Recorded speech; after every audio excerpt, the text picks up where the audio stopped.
اپنے پروگرام میں ہم نے ایک ممتاز نعت گو شاعر اور مقبول نعت خواں سید صبی الدین رحمانی کو زحمت دی ہے۔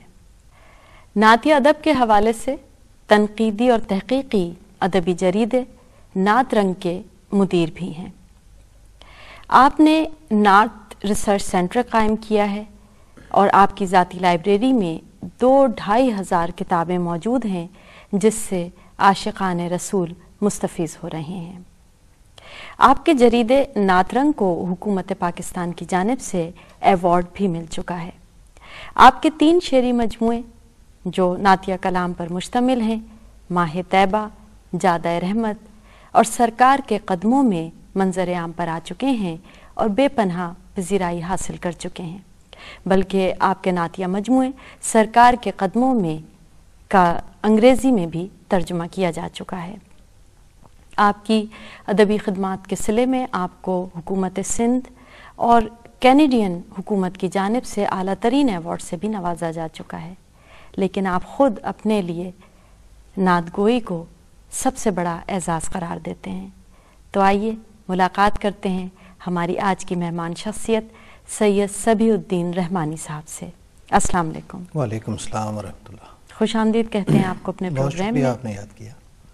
سب سے پہلے ہم آپ سے یہ جاننا چاہیں گے کہ ابتدا سے چلتے ہیں کہ حضرت اویس قرنی رضی اللہ تعالیٰ عنہ اور دیگر صحابہ کرام کی بے مثال محبت تو ہم تھوڑا بہت جانتے ہی ہیں، لیکن یہ جو مدحت رسول صلی اللہ علیہ وآلہ وسلم کی باقاعدہ ایک روایت کا آغاز ہوا، کچھ اس بارے میں ہمیں بتائیے۔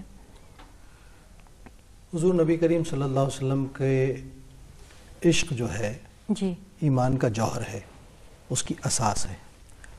اسی وجہ سے ہر صحابی رسول حضور علیہ الصلوۃ والسلام سے بے پناہ محبت رکھتا تھا اور اس کے اظہار کے اس نے مختلف طریقے وضع کیے تھے۔ اس میں وہ شعراء جو شعر گوئی کا ملکہ رکھتے تھے جی، اور شعر میں اپنی محبت کو بیان کرنے کا سلیقہ تھا، انہوں نے نعت گوئی کا راستہ اختیار کیا۔ لیکن اس کی ضرورت اس لیے پڑی کہ جب نبی کریم صلی اللہ علیہ وآلہ وسلم کی حجب میں ان کے جو دشمن تھے کفار، ان کے شعراء نے جب نبی کریم صلی اللہ علیہ وسلم کی شان میں نازیبہ اشعار کہے، اس سے اہل اسلام کو تکلیف ہوئی۔ خود نبی کریم صلی اللہ علیہ وسلم کے قلب اطہر پر اس کا بڑا ملال ہوا، اور آپ نے صحابہ کی جماعت کون ہے جو اس مدافعت میں میرے ساتھ کھڑا ہوگا اور ان کی اس حجب کا جواب دے گا؟ تو مجمع سے حضرت حسان بن ثابت انصاری رضی اللہ تعالیٰ عنہ، حضرت عبداللہ بن رواحہ، اس طرح کے کئی صحابہ کرام کھڑے ہوئے۔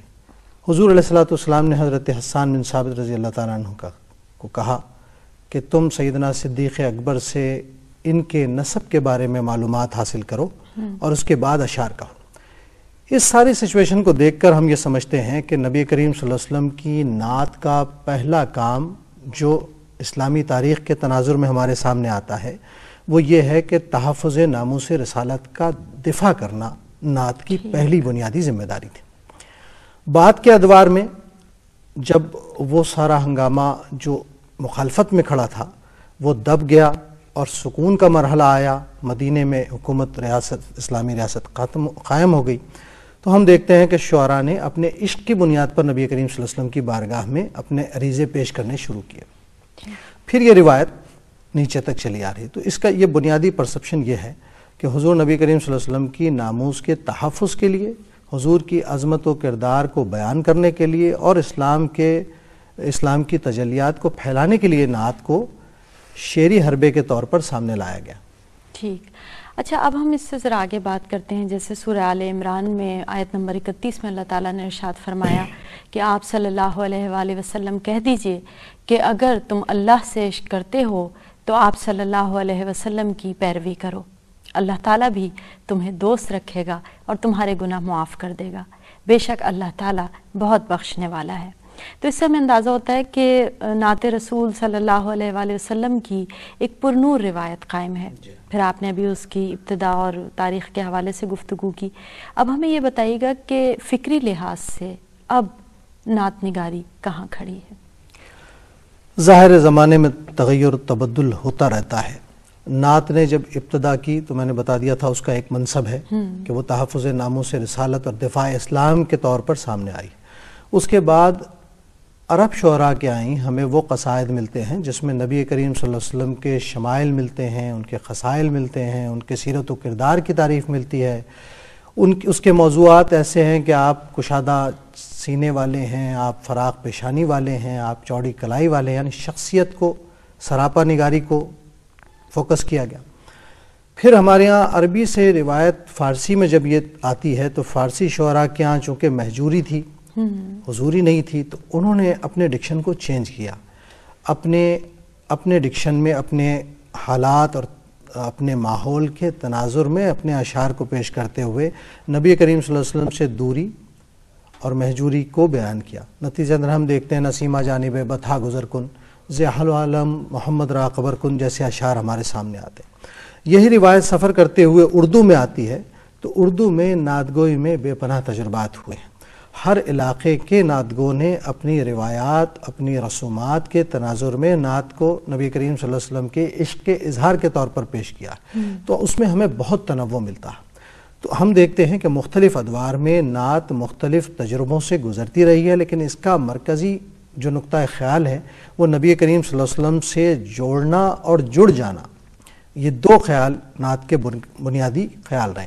اب اس میں بعض لوگوں نے اپنے شخصی جذب و کیف کو لکھا ہے، بعض لوگوں نے امت کا اجتماعی احوال پیش کیا ہے، شہر آشوب لکھے ہیں، منظر نامے جو مسلمانوں کے خلاف بنے یا امت مسلمہ کے خلاف جاتی تھی کچھ چیزیں، اس پر اپنے درد کا، کرب کا اظہار کیا۔ تو نعت میں یہ سارے ذائقے ہمیں ملتے ہیں۔ ٹھیک، اچھا پھر ابھی جیسے آپ نے بات کی فارسی کی، تو ظاہر ہے کہ عربی میں بھی ہمیں نعتیہ قصائد ملتے ہیں، پھر فارسی کی بھی روایت ہے، اور اردو ادب میں بھی اس روایت سے بھرپور استفادہ کیا گیا۔ میر، غالب اور اقبال سے لے کر دور جدید کے جو مدحت گزار ہیں انہوں نے یقیناً اس روایت سے بھرپور استفادہ کیا ہے۔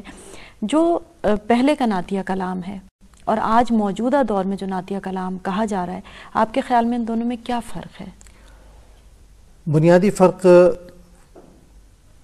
تو کوئی نہیں ہے، کیونکہ یعنی مختلف کیسے ہیں؟ سیرت میں بتاتا ہوں، سیرت کے موضوعات کو منظوم کر دینے سے ہم نعت کو ظاہر کرتے ہیں کہ یہ نعت ہوگی۔ اس میں حضور نبی کریم صلی اللہ علیہ وسلم کی محبت ہر رنگ میں ملے گی، چاہے وہ آج کے نعت گو نے کہی ہو یا قدیم۔ موضوعات میں تھوڑا سا فرق ہے، وجہ اس کی یہ ہے کہ پہلے نبی کریم صلی اللہ علیہ وسلم سے محبت کے حوالے سے لوگ شخصی جذب و کیف کو اور اپنے انوالومنٹ کو زیادہ پیش نظر رکھتے تھے، کیونکہ اتنی انفارمیشن نہیں تھی کہ ہر چیز کا، ہر آدمی مکہ اور مدینے کا سفر کرنے کی قوت نہیں رکھتا تھا، تو بہت سارے لوگ اپنے تخیلاتی سطح پر اپنے آپ کو حضور علیہ الصلوۃ والسلام کی بارگاہ میں پیش کرتے تھے، مکالمہ کرتے تھے، جانے کی حاضری کی خواہش بیان کرتے تھے۔ آج کا نعت گو جو ہے وہ عصری آگہی کے ساتھ نعت لکھ رہا، تو اس کی نعت گوئی میں آپ کو بوسنیا کی چیخیں بھی سنائی دیں گی، اس کی نعت گوئی میں آپ کو کشمیر کا المناک منظر بھی دکھائی دے گا۔ اس لیے ہم کہہ سکتے ہیں کہ نعت نے آج امت کے احوال کو پیش کیا ہے اور بہت سلیقے سے پیش کیا۔ پھر اردو میں خوبصورتی یہ ہے کہ اردو کے شعراء نے عربی اور فارسی کی روایت کو اپنے ہاں جذب کر کے اپنی نعت کو اظہار کا رخ دیا۔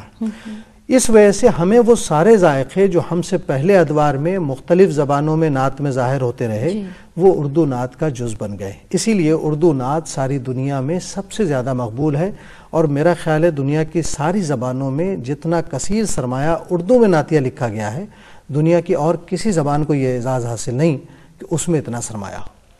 یہاں ایک بڑا بنیادی سا سوال آپ سے کریں گے، ہو سکتا ہے ناظرین بھی کہیں کہ اس سوال کی کیا وجہ ہے، لیکن اس کی وجہ یہ ہے کہ اکثر اس میں بڑا اختلاف سا ہونے لگا ہے۔ ہم آپ سے یہ جاننا چاہتے ہیں کہ آخر نعت کی تعریف کیا ہے؟ کچھ لوگ کہتے ہیں کہ جو نعت میں لوگ اپنے ذاتی خیالات اور محسوسات لے آتے ہیں اس کو نعت نہیں کہا جا سکتا، آپ اتفاق کریں گے اس بات سے؟ دیکھیے، نعت کا جو لفظ ہے اس کی اگر ہم تعریف کرنے بیٹھیں تو مدح کے معنوں میں آتا ہے۔ نعت نبی کریم صلی اللہ علیہ وسلم کی تعریف کے ساتھ مختص ہو گیا یہ لفظ،